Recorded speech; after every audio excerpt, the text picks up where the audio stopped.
இந்த நாளின் சில குறிப்புகளுக்கு நான் எடுத்துக்கொண்ட பகுதி மத்தேயு எழுதின சுவிசேஷம் 20ஆம் அதிகாரம். இதிலிருந்து ஒரு 3 குறிப்புகளை உங்களோடு பகிர்ந்து கொள்ள வாஞ்சிக்கிறேன். ஸ்தோத்திரம். முதலாவதாக 17ஆம் வசனத்திலிருந்து 24ஆம் வசனம் வரை உள்ள பகுதியை உங்கள் மத்தியில் நான் சற்று விளக்கி சொல்ல விரும்புகிறேன். 17ஆம் வசனத்திலிருந்து 24ஆம் வசனம் வரை அதில் என்ன சொல்லப்பட்டிருக்கு அப்படின்னா, கவனிங்க. இது இயேசு கிறிஸ்துவுடைய ஊழியத்தின் ஓரளவு சொல்ல போனால் கொஞ்சம் கடைசி நாட்கள். இந்த நாள் பொதுவாக குருத்தோலை ஞாயிறு அப்படின்னு சொல்லுவோம். ஏன்னா அது ஒரு அந்த இது அனுபவங்களை அதை அப்படியே வைத்து நாம் ஜெபிக்கிறது நடத்துகிறதெல்லாம் தப்பு கிடையாது. அது நல்லது, நம்ம ஒரு உணர்வுக்கு நல்லது. இந்த பகுதியை பார்த்தா 17ஆம் 18ஆம் வசனங்களை பார்க்கும்போது 19ஆவது வசனத்தில் இயேசு எருசலேமுக்கு போகும்போது வழியிலே 12 சீஷரையும் தனியே அழைத்து என்று சொல்லப்பட்டிருக்குது. இதுவரை எல்லாரும் மொத்தமாக இருக்கும்போது எல்லார்ட்டையும் பேசுவார். இப்போது சீஷர்களை தனியே அழைத்து பேசுகிறார். இதோ எருசலேமுக்கு போகிறோம், மனுஷகுமாரன் பிரதான ஆசாரியரிடத்திலும் வேதபாரகரிடத்திலும் ஒப்பு கொடுக்கப்படுவார். அவர்கள் அவரை மரண ஆக்கினைக்குள்ளாக தீர்த்து அவரை பரிகாசம் பண்ணவும் வாரினால் அடிக்கவும் சிலுவையில் அறையவும் புறஜாதியாரிடத்தில் ஒப்பு கொடுப்பார்கள். ஆகிலும் 3ஆம் நாளிலே அவர் உயிரோடு எழுந்திருப்பார் என்றார். அல்லேலூயா. இயேசு கிறிஸ்து என்ன நடக்க போகுதுன்னு எல்லாம் தெரியுது. நமக்கும் எல்லாம் தெரியுங்கள, ஓரளவு எல்லாம் தெரியும். இனி என்ன தான் நடக்கும்?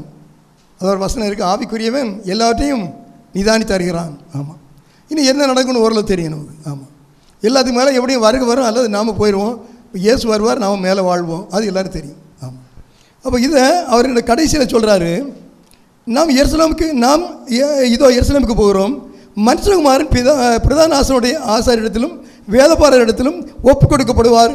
அவர்கள் அவரை மரண ஆக்கினைக்குள்ளாக தீர்த்து பரிகாசம் பண்ணுவாங்க, அடிப்பா. அந்த கடைசி அந்த எல்லாத்தையும் அந்த சிலுவை பாடுகளை எல்லாம் சொல்கிறாரு. அதை சொல்லிகிட்டு இருக்கும்போது ஒரு அம்மா வராங்க, 2 பிள்ளைகளை கூட்டிகிட்டு. யாரெல்லாம் கூட்டிகிட்டு? யோவானையும் யாக்கோபையும், அன்பாக இருந்த சீசன் சொந்தக்காரங்களை கூட கூட்டிகிட்டு வராங்க. அந்த செபதேயின் குமாரர் 2 பேர். அந்த அம்மா தான் கூப்பிட்டு வராங்க. ஏன்னா அப்பா அம்மாருக்கு கொஞ்சம் ஞானமாக தான் இருப்பாங்க சில விஷயங்களில். அம்மா அம்மாருக்கு தான் பிள்ளைகள் விஷயத்தில் ஞானம் டப்புன்னு எல்லாம் அப்படியே போயிடும், வித்தியாசமாகிடும். ஆமாம். அந்த அம்மா கூப்பிட்டுன்னு சொல்கிறாங்க, அவரை பணிந்து கொண்டு, ஏன்னா பணிந்து கொண்டு தானே கிடைக்கும், உம்மிடத்தில் ஒரு விண்ணப்பம் பண்ண வேண்டும் என்றார்கள். அல்லேலூயா, அல்லேலூயா. உம்மிடத்தில் ஒரு விண்ணப்பம் பண்ணணும். ஏற்கனவே இப்படி ஒரு விஷயத்தில் பேதுரு ஒரு விண்ணப்பம் பண்ணார். என்ன, இதெல்லாம் உங்களுக்கு நேரிடக்கூடாதுன்னு ஆண்டவர் சொல்கிறாரு, சாத்தானே பின்னால் போகணும். பேதுருவே பின்னால் போகணுன்னு சொல்லலை, சாத்தானே பின்னால் போகணுன்னு சொல்லிட்டார். அவர் கரெக்டாக தான் சொல்லுவார். ரைட்.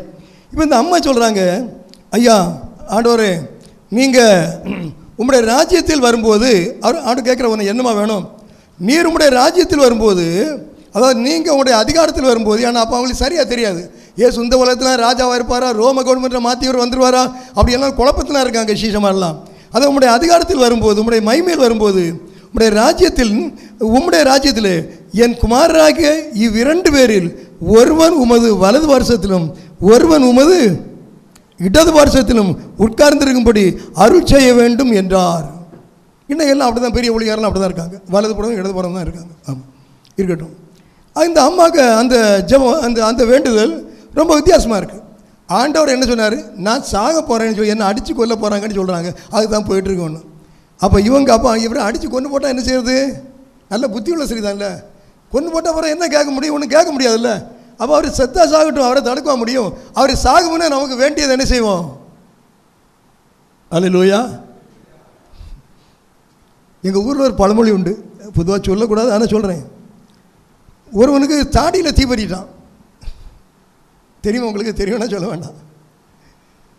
தாடியில் தீ பற்றிட்டு அவன் போய் எவ்வளோ பதறி அணைப்பான். அப்போ சொன்னான், அணைக்காத என் வீடி பற்ற வச்சுட்டு சொன்னான். இப்போ தாடி எரிஞ்சு போனால் பரவாயில்ல, நான் வீடியை பற்ற.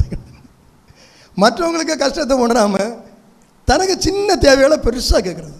ஆமாம், இந்த அம்மா அப்படி தான் கேட்டுது. அப்போது ஆண்டவர் சொல்கிறாரு, கவனிங்க, நீங்கள் கேட்டுக்கொள்கிறது இன்னதென்று உங்களுக்கு தெரியவில்லை அப்படி சொன்னார்.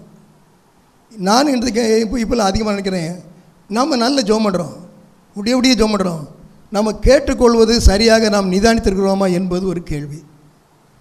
அல்லேலூயா, அல்லேலூயா. நம்முடைய சபை ஜெபத்தில் சரியாய் வளர வேண்டும் என்று நான் வாஞ்சிக்கிறேன். ஜெபத்தில் சரியாக வளரணும்னா அதுக்கு அடிப்படை நான் உணர்வதை நான் கடைபிடிப்பதை உங்கள்கிட்ட சொல்கிறேன். முதல்ல ஜெபிக்கிற நான் சரியாக இருக்க வேண்டும். ஜெபிக்கிற நான் என்னுடைய ஜென்ம சுவாபங்களை எல்லாம் விட்டு நான் விலகி ஆவிக்குரிய சுவாபம் உள்ளவனாக இருக்க வேண்டும். அப்படி இல்லாவிட்டால் நம்முடைய ஜெபங்கள் கேட்கப்படாது. சாப்பாடு தாங்கன்னு கேட்டால் கொடுப்பாரு, அது வேற. ரெண்டாவது, நம்முடைய ஐக்கியம் ரொம்ப முக்கியமானது. நம்முடைய ஐக்கியம் சரியில்லாவிட்டால் நம்முடைய ஜெபம் கேட்கவே படாது. உங்களுக்கு 2 பிள்ளைகள்னு வச்சுருங்க, 2 பையன்மாரு. அந்த ஊரில் ஒரு பெரிய குடிகார பையன் இருக்கான். உங்கள் பையன் அந்த பையன்கிட்ட தான் எப்போவும் தோளில் கை போட்டு நடப்பான்னா அவன் கேட்குறதெல்லாம் நீங்கள் கொடுப்பீங்களா? சாப்பாடு கொடுப்பீங்க, அவன் கேட்குறதெல்லாம் கொடுக்க மாட்டீங்கல்ல. புரியுதா? அதுபோல் நம்முடைய ஐக்கியங்கள் சரியில்லாட்டு நாம் கேட்டுக்கொள்வதை கர்த்தர் தருவார் என்ற நிச்சயம் வேதம் நமக்கு தரவில்லை. கேட்டுக்கொள்கிற நீங்கள் எவைகளுக்காக ஜெபிக்கிறீர்களோ அதற்கு முன்பாக உங்கள் வாழ்க்கையில் பேசின ஒவ்வொரு வார்த்தை, செயல்படுகிற ஒவ்வொரு காரியம் சரியாய் நிதானியுங்கள். தவறுகள் இருந்தால் சரி பண்ணிடுங்க, சரி பண்ணிக்கிட்டு கேளுங்க. சகோதரன்ட்ட எல்லாம் பிரச்சனையை முடிச்சுட்டு காணிக்கையை செலுத்த போனேன்னு சொல்லிட்டார். நம்ம எவ்வளோ தாழ்ந்து போனாலும் தப்பு கிடையாது. 100 படி தாழ்ந்து போனால் தப்பு கிடையாது, அது நல்லது. ஒரு படி நம்ம லெவலுக்கு மேலே ஏறிட்டோம்னா அது குற்றமாக மாறிவிடும். தாழ்மையோடு ஜெபம் பண்ணுவோம், நீதியோடு ஜெபம் பண்ணுவோம். அவர் சந்தோஷமாய் அவர் பதிலை அவர்கிட்ட பெற்றுக்கொள்வோம். அல்லேலூயா. இந்த அம்மா கேட்டாங்க, எனக்கு 2 பிள்ளைகளும் இருக்கணும். அப்போ ஆண்டவர் சொன்னார், தெளிவாக சொல்கிறார், ஏம்மா நீ என்ன கேட்குறான்னு உனக்கே தெரியலை. ஏன் இது எழுதப்பட்டிருக்கு? இன்றைக்கும் யாம் என்ன கேட்கிறோம் என்று தெரியாமல் அநேகர் நாம் ஜெபித்து கொண்டிருக்கலாம். நீங்கள் இருக்கிறீங்க, நான் சொல்லலை, நான் இருக்கலாம்ல. யார் இருக்கான்னு அவரை தான் யோசிக்கணும். அதுதான் இதில் எழுதப்பட்டிருக்கு. நாம் கேட்குறதெல்லாம் சரியாக கேட்குறோமா, சரியில்லாமல் கேட்குறோமா, அதில் ஒரு காரியம் இருக்குது. ரைட். சந்தர்ப்பம், சூழ்நிலை இதெல்லாம் அறியாமல் கேட்குறது. எப்போ எதை கேட்கணும்? அழுகிறவர்களோடு அழுக, சிரிக்கிறவர்களோடு சிரிங்க அப்படி சொல்லித்தாருல்ல. என்ன கொல்ல போகிறாங்கன்னு சொல்கிறாரு. அப்போ அதை குறித்து சில காரியங்களை சொல்ல போகிறாரு, முக்கியமான காரியம். அப்போ எனக்கு பையனுக்கு இதை இந்த மேலே வைங்கன்னு சொல்கிறாங்க, அது உத்தியோகம் தாங்கன்னு சொல்கிறாங்க. ரைட். நம்ம சூழ்நிலை சந்தர்ப்பங்களை அறிகிற கிருபைகளை கர்த்தர் நமக்கு தருவாராக. சபையில் ஒரு சம்பவம் நடக்கு, அது அறியாமல் ஏதோ ஒன்று கேட்குற அனுபவம் நமக்கு வேண்டாம்.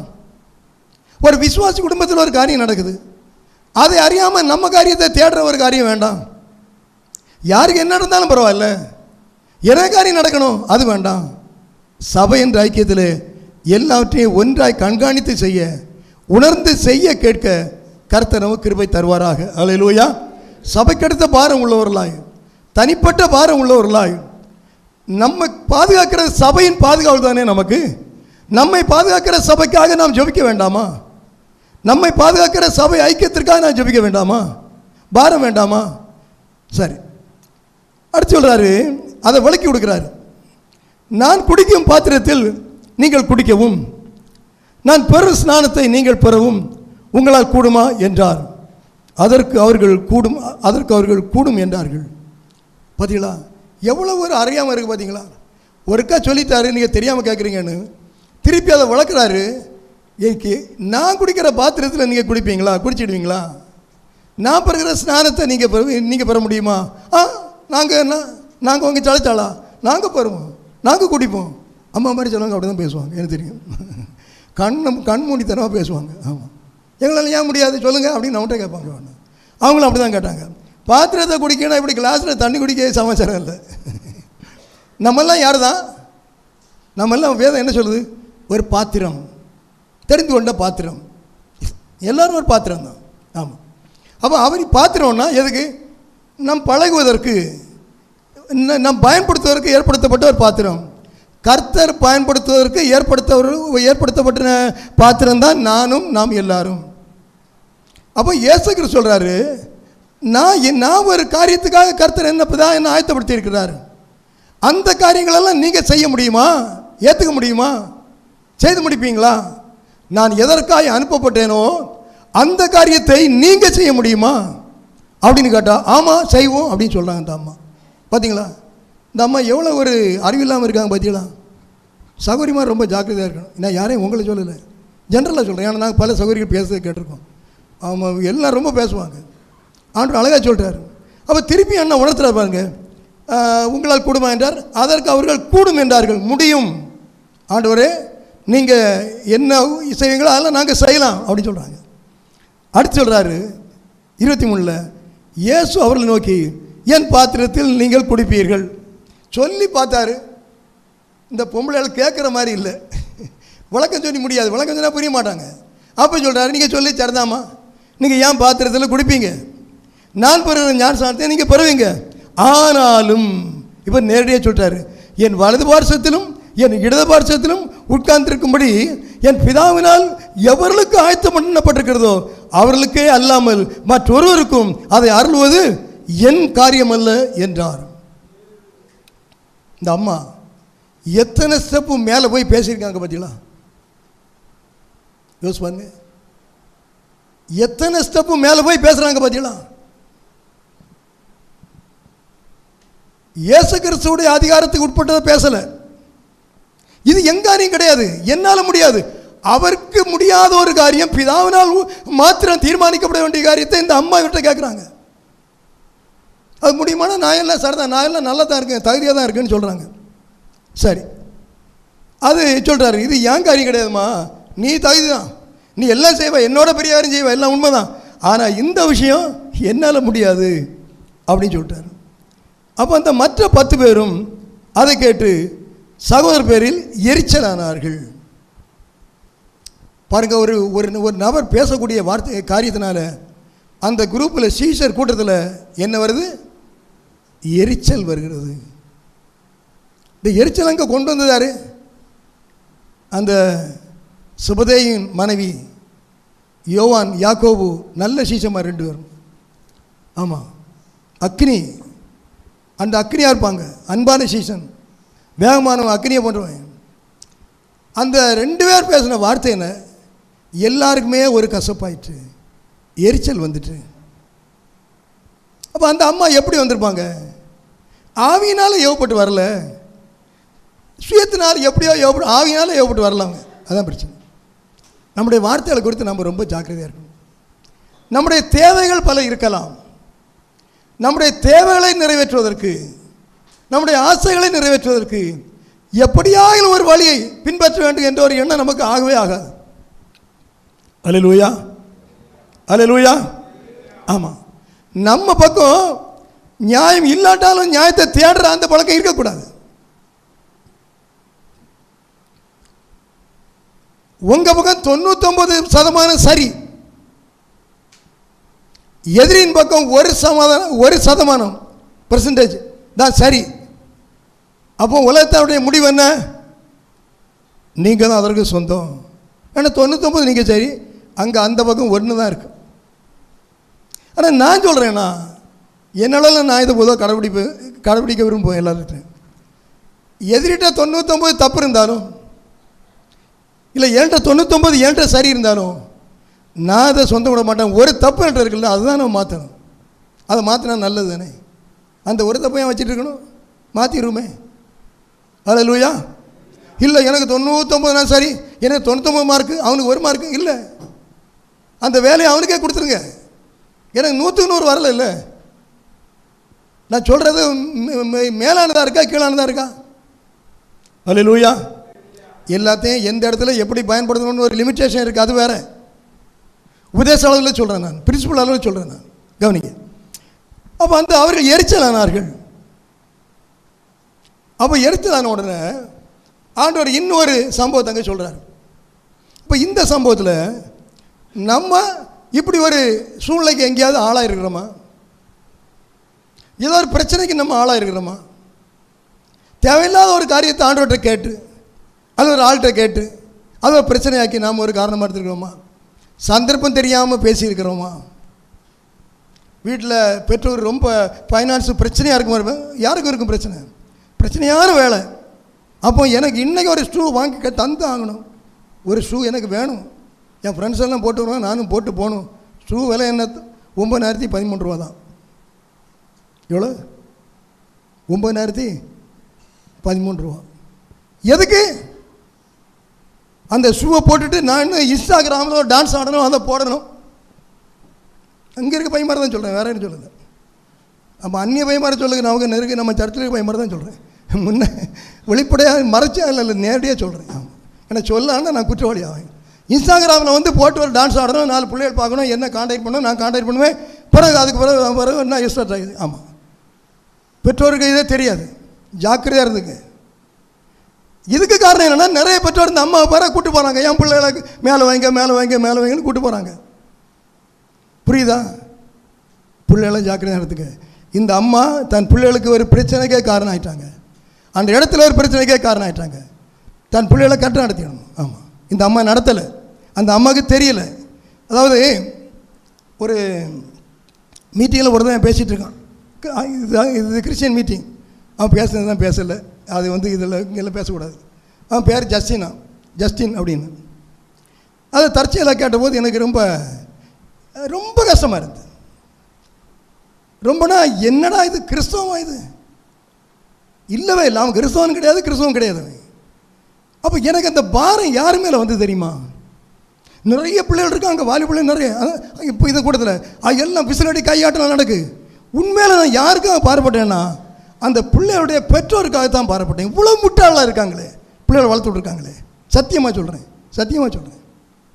எனக்கு பிள்ளைகள் மேலே இல்லை, அந்த பிள்ளைகளுக்கு பெற்றோர் மேலே தான் அவ்வளோ வருத்தப்பட்டேன் நான்.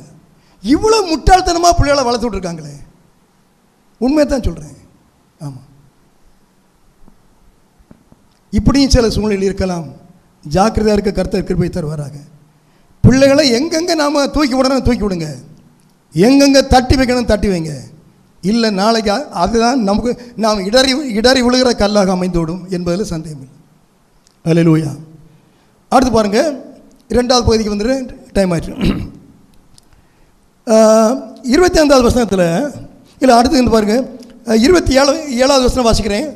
உங்களில் எவனாகிலும் முதன்மையானவனாக இருக்க விரும்பினால் அவன் உங்களுக்கு ஊழியக்காரனாக இருக்க கடவன்.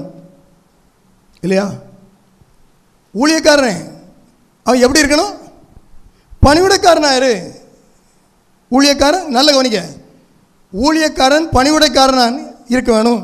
நீ தலைவன்னா நீ எப்படி இருக்கணும்? ஊழியக்காரனாக இருக்கணும். பைபிளில் இருக்குல்ல, இயேசுவே அந்த இது டவலை கட்டிட்டெல்லாம் காலை கழுவினார் இருக்குது. சம்மந்தம் எல்லாம் புரிஞ்சுட்டாங்க, அது சப்ஜெக்ட் வேறு இருக்கட்டும். நீ பணிவிடைக்காரனாயிரு, பணிவிடைக்காரனாக இருக்கணும். நீ ஊழியம் செய். நீ தலைவன் இல்லை, ஊழியக்காரன், தொண்டன். அப்படின்னா என்ன செய்யணும்? நீங்கள் என்ன நினைக்கிறீங்க? இப்போ நாங்கள் ஊழியக்காரன் இருக்கோம், நாங்கள் என்ன செய்யணும்? உங்களுக்கு ஒரு தேவையா, நாங்கள் 4 பேரை வந்து நின்று செய்யணும். ஒரு ஒத்தாசையா உங்களை வந்து செய்யணும். ஒரு பிரச்சனையா செய்யணும். எல்லா உதவிக்கும் சொந்தக்காரன் வராத கருத்துக்கெல்லாம் நாங்கள் வந்து செய்யணும். அப்படி தானே? அப்படி தான் நினைக்கிறோம். சரி, அப்படி செய்யலைன்னா நான் இதில் ஏமாந்தவன். ஏன்னா எனக்கு நான் இதை சரியாக புரிஞ்சுக்கல. நான் இதை சரியாக புரிஞ்சுக்கிடாமல் எனக்கு நேச்சுரலாக உள்ள சுவாத்தின்படி நான் நிறைய தவறு பண்ணிட்டேன். ஆண்டவர் சொன்னார், அவர் இதில் சொல்லியிருப்பார்,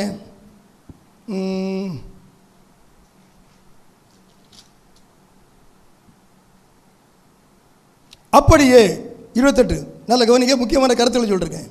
மனுஷகுமாரனும் ஊழியம் கொள்ளும்படி வராமல் ஊழியம் செய்யவும் அநேகரை மீட்கும் பொருளாக தம்முடைய ஜீவனை கொடுக்கவும் வந்தார். இயேசு கிறிஸ்து எதற்கு வந்தாரா? ஊழியம் செய்ய வந்தார். சரிதானே? அவர் எப்படி ஊழியம் செய்தார்? அவங்க ஏதாவது விசுவாசி வீட்டில் போய் அதில் மீன் கழுவி கொடுத்துட்டு, அல்லது வந்து என்னென்ன சோறாகி கொடுத்துட்டு, அல்லது கடைக்கு போய் ஜாமான் வாங்கி கொடுத்துட்டு அப்படியே நடந்தார்? இல்லை, எங்கேயோ போகணும், வாங்க நான் உங்களை கூப்பிட்டு வரேன், என் வண்டியில் வாங்க, அல்லது வேறு வண்டியில் வாங்க, நானே கொண்டு விட்டுட்டு வரேன் 2 நாள் 3 நாள். அப்படியே வாழ்ந்தார். நான் வந்து ஊழியம் செய்ய வந்தேன்னு சொல்கிறாரு. அவர் எப்படி ஊழியம் செய்தார்? நான் செய்யணும், ஊழியம் செய்யணும், எல்லா விசுவாசி வீட்லையும் போய் என்னென்ன உண்டா, வீடு கட்டணுமா, அது கட்டணுமா, இது கட்டணுமா, அது எல்லாம் செய்யணும், இதான் ஊழியம் நினச்சிட்டு இருந்தேன். ஆனால் இது ஒரு இங்கே ஒரு ஐ ஓப்பனர் இருக்குது. அவர் அந்த ஊழியக்காரர் நல்ல என்ன வேணாலும் செய்வார், நல்லா தான் இருக்குது, சந்தோஷமாக இருக்குது. ஆனால் இயேசுக்கு சொன்னார் நான் ஊழியம் செய்ய வந்தேன். அவர் என்ன செய்தார்? இப்படி எதுவுமே செய்யலைங்க. அவர் எதுவுமே செய்யலை. ஆனால் நான் ஊழியக்காரன் அப்படின்னு மேலே உட்காரவும் இல்லை. அவர் இன்னைக்கு அநேகர் உட்கார்றது போல மேலே உட்காரவும் இல்லை. அன்பில் ஊழியம் செய்தார். அவருடைய ஊழியம் என்ன? he sacrificed himself. that is his ministry. அவர் தன்னை அர்ப்பணித்தார், தியாகம் பண்ணினார். அதுதாங்க ஊழியம். தன்னை தியாகம் பண்ணார். ஆவிக்குரிய உபதேசம் கொடுத்தார், ஆவிக்குரிய வல்லமை வெளிப்படுத்தினார், தன்னை சிலுவையில் தியாகம் பண்ணார். அதுதான் ஊழியம். ஜனங்களுடைய ரட்சிப்புக்காக ஊழியம் செய்தார். சாப்பாட்டுக்கு இல்லை, அல்லது இன்னொரு கஷ்டத்தில் இல்லை, அது இருக்கு. ஆனால் அதுக்காக அல்ல, அவர் அவருடைய நித்திய ஜீவனுக்காக தன்னை அர்ப்பணித்தார். அதுதான் ஊழியம். புரியுதா? எனக்கு இது ரொம்ப நாள் புரியலை, இப்போ தான் கொஞ்சம் என்ன புரிஞ்சு வருது. அல்லேலூயா. அதான் மனுஷகுமார் ஊழியம் செய்ய முடியும். நானும் ஊழியக்காரன் தான். எப்படி ஊழியம் செய்தேன்? நீங்களும் அப்படி ஊழியம் செய்யுங்க. அல்லேலூயா, அல்லேலூயா. இயேசு கிறிஸ்து அன்பா இருந்தார். இப்போ எல்லாருக்கும் என்ன பிச்சு போட்டு சாப்பிட்டு சேர்ந்து சாப்பிட்டாங்க. அன்பில் நீங்கள் ஊழியம் செய்யுங்க. ஒர்க்கில் இன்னொன்றில் நீங்கள் எல்லாம் செய்யுது. அது வந்து வேதம் சொல்லலை. நான் அப்படி நினச்சிட்டு இருந்தேன். முன்காலத்தில் பார்த்தீங்கன்னா நான் என் மனைவியெல்லாம் ஆஸ்பத்திரிகளில் அங்கே ரூமெல்லாம் கிடையாது, வெளியில் மரத்து மூட்டில் எனக்கு இரவு முழுதும் நாங்கள் இருந்திருக்கோம். ஏன்னா ஒரு டெலிவரி நடக்கணும், காலையில் டெலிவரி, இரவு முழுதும் இருந்திருக்கும். இப்படி நிறைய சொல்ல நான் அதுதான் ஊழியம் நினச்சேன். அது தப்புன்னு நான் சொல்லலை, தப்பாக சரியான உள்ளதுக்கு வரல. ஆனால் அது 100க்கு 100 சரி அல்ல. அது அல்லங்க சொல்லப்பட்டேன்னு சொல்கிறேன். அது உண்மை. நான் அப்படி செய்த எல்லாம் அல்ல ஊழியம் என்பதை நான் இப்பொழுது அறிந்து கொண்டேன். புரியுதா உங்களுக்கு? அல்லேலூயா, அல்லேலூயா. அது வேணும். ஆமாம், அன்பில் ஊழியம் செய்கிறது. இடையில ஒரு ஊழியக்காரர் வீட்டுக்கு போண்டிருது. அப்போது அங்கேருந்து ஒரு பையன் என்ன சும்மா ஒரு பையன் சொன்னான், ஐயா நீங்கள் இங்கே சர்ச்சில் இருங்களா, அவங்க வருவாங்க, ஊழியக்காரர் வருவார். ஆமாம், கொஞ்சம் வெயிட் பண்ண வந்தாங்க. ஏன்னா அங்கே ஊழியக்காரர் அவங்க வீட்டுகளெல்லாம் கொஞ்சம் ஏற்றக்கு யோசனை பண்ணுறாங்க. அப்படி தான் அந்த சூழ்நிலை பார்த்தா தெரிஞ்சு நாங்கள் வெயிட் பண்ணோம். ஒரு 10 மணி நேரம், ஒரு 15 நிமிஷம் வந்தாங்க, பேச வந்துட்டோம். ஆமாம், அது எனக்கு எப்படின்னு தெரியல, அந்த டிஸ்டன்ஸ் எனக்கு தெரியல. ஆனால் அது நான் அதை ஊழியம் நான் நம்ப மாட்டேன், அதை நம்ப மாட்டேன். ஊழியர்களுக்குள்ள விசுவாசிக்குள்ள அன்பு ஐக்கியம் அது முக்கியம். நான் ஒரு விசுவாசி, அதாவது நான் எங்கே உள்ள விசுவாசின்னு கேட்டால் நான் சொல்லுவேன், நான் ஆசாரிபாளையத்தில் ஆனந்த நகரில் நியூ லைஃப் சர்வீஸ் விசுவாசின்னு சொல்லுவேன். அப்புறம் என்ன பண்ணுறீங்கன்னா அங்கே ஊழியக்காரனாக இருக்கேன், அங்கே ஊழியம் செய்கிறேன்னு சொல்லுவேன். நாங்கள் ஒரு விசுவாசி தாங்க. நீங்கள் எப்படி விசுவாசி அப்படி நானும் ஒரு விசுவாசி. ஏன்னா ஊழியக்காரனு கர்த்தர் கொடுத்த ஒரு உத்தியோகம், அவ்வளோதான். புரியுதா? ஆமாம், அன்பில் ஊழியம் செய்கிறது. இன்னைக்கு காலையில் நான் 2 இட்லி சாப்பிட்டு இருந்தேன். இவ்வளோ தேவி வந்தா, அவன் என்னோட என் முன்னால் உட்காந்து டீ குடிச்சிட்டு இருக்கான். அன்பில் ஊழியம். இதில் வேறுபாடு வரக்கூடாதுங்க, இதில் வேறுபாடு வர வேண்டாம். ஆனால் இயேசு தன்னை சிலுவையில் அர்ப்பணித்தார், சாக்ரிஃபைஸ் ஹிம்செல்ஃப். அதுதான் ஊழியங்க. அது எப்படின்னு சொல்லித்தாரு. அந்த 25வது வசனம் வாசிங்க. நான் இப்போ சொன்னதெல்லாம் அது வாஸ்தா வழங்கும். அப்பொழுது இயேசு அவர்களை நோக்கி அவர்களை கிட்ட வர செய்து, புறஜாதியாருடைய அதிகாரிகள் அவர்களை இருமாப்பாய் ஆளுகை செய்கிறார்கள் என்றும், பெரியவர்கள் அவர்கள் மேல் கடினமாய் அதிகாரம் செலுத்துகிறார்கள் என்றும் நீங்கள் அறிந்திருக்கிறீர்கள். பார்த்தீங்களா? அவர் ஊழியம்னு எதை சொல்கிறாரு? ஆளுகை செய்கிறவர்கள் அதிகாரமாய் கடுமையாய் ஆளுகை செய்கிறார்கள். நீங்கள் அதை அறிஞ்சிருக்கீங்க. நீங்கள் அப்படி செய்யக்கூடாது, நீங்கள் அப்படி செய்யக்கூடாது. அப்போ உதவின்னு சொல்கிறது போய் பர்சனலாக மெட்டீரியல் இது, அதாவது இது மேனுவலாக உதவி பண்ணுறதல்ல, ஆளுகை செய்கிறது, நடத்துகிறது. புறஜாதிகள் கடினமாய் கோபமாய் கடுமையாக நடத்துகிறாங்க. நீங்கள் அப்படி இருக்கக்கூடாது. அன்பில் நடத்துங்க, ஐக்கியத்தில் நடத்துங்க, கனத்தில் நடத்துங்க, நீங்கள் தியாகம் பண்ணி நடத்துங்க, அடுத்தவங்களை கஷ்டப்படுத்தாதுங்க. அல்லேலூயா. அது அந்த ஊழிய பணிவிடை செய்யணும்னா என்னன்னா அதுக்கு அர்த்தம் அதுதான் பாருங்க. சோதரம். அடுத்து பாருங்க, இதெல்லாம் உபதேசம் பண்ணிட்டு வர்றாரு. அவர் கடைசி காலத்தில் உள்ள காரியத்தை சொல்கிறாரு. இன்றைக்கு பல ஊழியக்காரங்க என்ன சொல்கிறாங்கன்னா, அப்போஸ்தலர் நான் என்னுடைய காரியங்களை ஷேர் பண்ணால் அப்போஸ்தலர் காலத்தில் உள்ள அடையாளங்கள்லாம் இனி நடக்காது பாஸ்டர்னு சொல்லுவாங்க. அது என்ன அடிப்படைன்னு எனக்கு தெரியாது. அப்போ நான் சொல்லுவேன், உங்களுக்கு நடத்த முடியான்னு இருக்கலாம், எனக்கு இப்போ நடக்கலையா இருக்கலாம். ஆனால் நடக்காதுன்னு சொல்லக்கு பைபிள் எவிடன்ஸ் கிடையாது. நடக்கான்னு சொல்ல முடியாது. அப்படின்னா நம்முடைய விசுவாசம் மறுதளிக்கிறோன்னு அர்த்தம். அது நடக்கும். இயேசு கிறிஸ்து உபதேசம் பண்ண ஆரம்பத்தில் பயங்கரமான அற்புதங்கள், வர வர உபதேசங்கள் கொடுத்து அற்புதங்கள் கொஞ்சம் குறையுது. கடைசியில் தன்னையே விடுவிக்க முடியாத அளவில் அவர் மாட்டிக்கிட்டார் சிலுவையில். அதையும் சொல்லுவாங்க. அற்புதம்னு சொல்கிறீங்க இல்லை, இயேசு கிறிஸ்து வந்தாரா இறங்கினாரா அப்படின்னு சொல்லுவாங்க. நம்ம ஆட்கள் தான். கடைசியில் இதுக்கு முடிவில் வரும்போது பாருங்க, அங்கே ஒருத்தன் கூப்பிடுறான், ஐயரே எங்களுக்கு இறங்கும். 2 குருடர், எங்களுக்கு கண் தெரியலை, எங்களுக்கு இறங்கும். எல்லாரும் அதட்டுறாங்க, சத்தம் போடாத, சத்தம் போடாத, நீயோ கண் தெரியாதவன், நீயே சத்தம் போடுற, சும்மா இரு. அங்கே எழுதியிருப்பாருங்க, அவர்கள் பேசாதிருக்கும்படி 31ஆம் வசனம், ஜனங்கள் அவர்களை அதட்டினார்கள். அவர்களோ, ஆண்டவரே தாவீதின் குமாரனே எங்களுக்கு இறங்கும் என்று அதிகமாய் கூப்பிட்டார்கள். அல்லேலூயா. அதிகமாய் கூப்பிட்டார்கள். கூப்பிடாதுங்கன்னு சத்தம் போடாதுங்கன்னு சொல்கிறாங்க, அவங்க அதிகமாக கூப்பிட்டாங்க. நாங்கள் ஜெபம் பண்ணுங்கன்னு சொல்கிறோம். நம்ம எப்படி? அவங்க சத்தம் போடாதுன்னு சொல்கிறாங்க, அதிகமாக போட்டாங்களாம். ஜெபம் பண்ணுங்கன்னு சொல்கிறோம், நீங்கள் சொல்கிறீங்க பிள்ளைகள் எப்படி பண்ணுறாங்க? அல்லேலூயா. ஆவிக்குரிய காரியங்களில் ஆண்டவரை நெருங்கிறதுல எவ்வளோ பிரச்சனை இருந்தாலும் சரி, யார் தடுத்தாலும் சரி, அது அதிகரித்து கொண்டே இருக்க வேண்டும். அது அன்பின் அடிப்படையில் உண்டானது. அன்பின் அடிப்படையில் உண்டான ஒன்றுமே நிற்காதுங்க. அதை யார் நிறுத்த முடியாதுங்க. அன்பின் அடிப்படையில் உண்டான ஒரு காரியத்தை உலகத்தில் உள்ள சட்டமோ திட்டமோ மனுஷனை நிறுத்த முடியாது. ஆமென். இயேசுதான் உலகத்தில் வந்து நமக்காக ஜீவனை கொடுத்துட்டு போனார்ல, அன்பு தானே. அவருக்காக அதுபோல் எத்தனை பேர் ஜீவனை கொடுக்குறாங்க? அன்பு தானே. அல்லேலூயா. இன்னைக்கு ஊத்திரப்படுறாங்க, அன்பு தானே. ஊத்திரப்படுகிற ஜனங்களுக்காக ஜெபிக்கும் போது அருமையான பிள்ளை ஒரு ஆலோசனை சொல்கிறேன். கர்த்தர் அவர்களை பலப்படுத்தும்படி முதல்ல ஜெபம் பண்ணணும். பலப்படுத்துங்கப்பா.